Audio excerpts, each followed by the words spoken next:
Hi ඉතින් ඔන්න අපි අද මේ යන්න හදන්නේ බෝධි පූජාවක් තියන පන්සලට. ඔය දැන් ඉතින් චූටි පුතා ඇවිල්ලා කියනවා පන්සල් යනවා කියලා අපි දැන් මේ ටිකක් දුර යන්න ඕන පයින් කිලෝමීටර් එකමාරක් විතර යන්න ඕන. අපි දැන් මේ යන ගමන් අද සෙනසුරාදා. ඉතින් සෙනසුරාදා ගොඩක් වෙලාවට බෝධි පූජාවල් තියෙනවනේ. අපි ඉතින් අපේ මේ සෙනසුරාදා දවසේ නිවාඩු දවස හින්දා අද අපි බෝධිය ගාවට යන්න හිතුවා මායි පුතයි. අපි දැන් තාම මේ අපේ ගෙදරට යන පාරේ තමයි යන්නේ. අපි මේන් රෝඩ් එකට තව ටිකක් දුර යන්න ඕන. ඔය පේන්නේ අපේ ගමේ ලස්සන. ඉතින් ඒක ගොඩක් ලස්සනයි. කඳුවෙම තියෙනවා. කඳු වලින් වට වෙච්ච ලස්සන ගමක් ඉතින් අපිට තියෙන්නේ. අපි දැන් මේන් රෝඩ් එක කිට්ටුවට ඇවිල්ලා ඉන්නේ. අපි දැන් පාරේ යන ගමනු පුතා කිව්වා ඉතින් අපේ ගමේ තියෙන ලස්සන කඳුවෙම අපේ යාළුවන්ටත් පෙන්නමු කියලා. මම ඔයාලට ඒ කියන්නේ ඔයාලත් බෝධි පූජාවල් තියෙන අතර සෙනසුරාදා දවස ගොඩක් හොඳයි. අද නම් හැබැයි පන්සලේ ඉච්චරම සෙනග හිටියෙත් නෑ. වෙනදා සෙනසුරාදාට ගොඩක් සෙනග ඉන්නවා. උදේ කිරි ආහාර හදාගෙන යන්න කියලා හිතන් හිටියත් ඒකට වෙලාව මදි වුණා. මේ පේන්නේ අපේ ලස්සන තව අපිට ඔය කඳු වල තමයි මේ තියෙන්නේ. කඳු වලින් එහාට පන්සල තියෙන්නේ. අපි යනකොට පාලමකින් යනවා. ඒ පාලම තමයි මේ ගඟෙන් එහාට ගියාට පස්සේ තමයි අපි යන පන්සල හම්බ වෙන්නේ. පන්සල ගොඩක් මම හිතන්නේ වල හැත්ති ගැටබරුව. ගැටබරුව රජමහා විහාරය කියන්නේ ගොඩක් ඒ කියන්නේ අහනුහස් තියෙන ගොඩ දෙනෙක් දුර ඈතින් හිට එන පන්සලක්. අපි දැන් මේ ඒ පන්සලට යන මේ පාර දිගට තමයි යන්නේ. අපි යනකොට උනේ වයර් එකේ සුදු වඳුරු 3 දෙනෙක් ඒ වයර් එක දිගේ යනවා. ඔයාලට පේනවද දන්නේ මේ ඒ ගැන තමයි අපි දැන් මේ කතා කර ඒත් මම යන ගමන් පුතාගෙන් අහුව මොනවද අරන් ඕන කියලා. එයා කිව්වා මුකුත් එපා කියලා. ඒත් එනකොට මම ආයෙත් අරගෙන දුන්නා.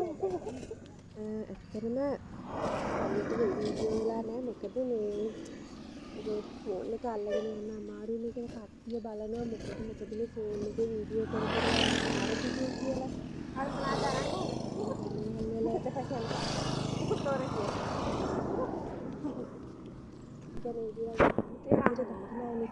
ඇත්තටම මට ගොඩක් දේවල් වීඩියෝ කරගන්න බැරි වුණා. ඇත්තටම කැමරා එක පාරට තමයි අල්ලගෙන ගිහින් තියෙන්නේ. මම මේ වීඩියෝ එක බලනකොට තමයි ඒක දැක්කේ. දැන් අපේ ඈතින් තියෙන ගැටබරුව, ඒ කියන්නේ ගැටබරුව විහාරය තියෙන්නේ උඩහා යන්න ඕන කිලෝමීටර් 2ක් විතර කන්ද. ඉස්සර නම් ඉතින් අපි පයින්ම තමයි ගියේ.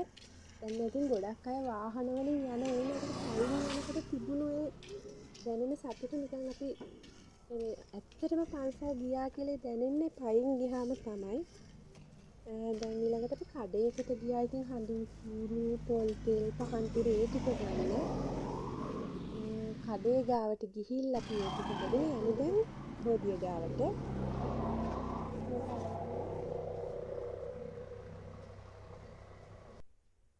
දැන් මේ ඉන්නේ අපි බෝධිය ගාව. මේ බෝධිය තියෙන පාර අයිනෙමයි ගොඩක් වාහන වල යන්නේ නෑ. මෙතනට පඳුරු දාලා යනවා. අපි දැන් මල් ගෙනහිල්ලා මෙතන මල් හදනවා. ඉස්සර නම් මල් වට්ටි තියලා තිබුණා. දැන් ඒ කාමදුරට මල් වට්ටි තියන්න දෙන්නේ නෑ. ඉතින් අපි ගෙනියපු මල් ටික එතනම හදලා මේ පුතත් මට උදව් කරනවා මල් හදන්න. ඊළඟට වැන්දා. මේ තමයි අපේ බෝධිය ගාව. ඒ කියන්නේ ගොඩක් අද සෙනග හිටියේ නෑ. සමහර දවස් සෙනසුරාදා නම් ගොඩක් සෙනග ඉන්නවා. මේ පුතා පාර දිහා බලන් ඉන්න ගමන් හිටියේ. අපි වැඳලා ඔක්කොම කරලා ඊට පස්සේ පුතා එතන වැටලා තිබිච්ච බෝකොලෙමත් අහුල්ලා. මොකද අපි ගිහිල්ලා බෝධිය ගාලා යනවා. ඒ කියන්නේ පිරිසිදු කරන එක අපේ ගොඩක් ඒ කියන්නේ අපල වලට අපේ තියෙන මොනාහරි ලෙඩ වලටම ගොඩක් හොඳයි. ඉතින් ඔයාලත් පුළුවන් හැම වෙලාවකම ගිහිල්ලා බෝධිය ගාවකට බෝධිය ඇමදලා පිරිසිදු කරලා ඒ දේවල් කරන්න පුළුවන් නම් අපේ ජීවිතවලට තියෙන ප්‍රශ්න ටිකක් හරි ඒ කියන්නේ අඩු වෙලා අපිට සහනයක් ලැබෙයි කියලා මම විශ්වාස කරනවා. ඒ නිසා ඉතින් මාත් පුළුවන් නම් හැම වෙලාවකම ඉතින් බෝධිය ගාවට යනවා. ගොඩක් අය මෙතනට එනවා. කියන්නේ තමන්ගේ දුක නැති කරගන්න, තමන්ගේ හිතට සහනයක්, තමන්ගේ සතුට දුක හැම දෙයකදීම අපේ ගමේ ගොඩක් අය මේ බෝධිය ගාවට තමයි එන්නේ. මට එතනින් ඉතුරු ටික වීඩියෝ කරගන්න බැරි වුණා. ඇත්තට මේකට සමාව වෙන්න ගොඩක්. මේ මගේ පළවෙනි ඩේ ව්ලොග් එක නිසා ගොඩක් අඩුපාඩු ඇති. ඒකට සමාව ඉල්ලනවා. අපි ඉස්සරහට අපේ අඩුපාඩු හදාගන්නම්. ඒවා මොනවාද කියලා අපිට කියන්න. අපිත් එක්ක ආදරෙන් දිගටම රැඳිලා ඉන්න කියලා ඉල්ලනවා ඔයාලගෙන්. අපිව සබ්ස්ක්‍රයිබ් කරන්න. ඔයාලට ගොඩක් ස්තුතියි.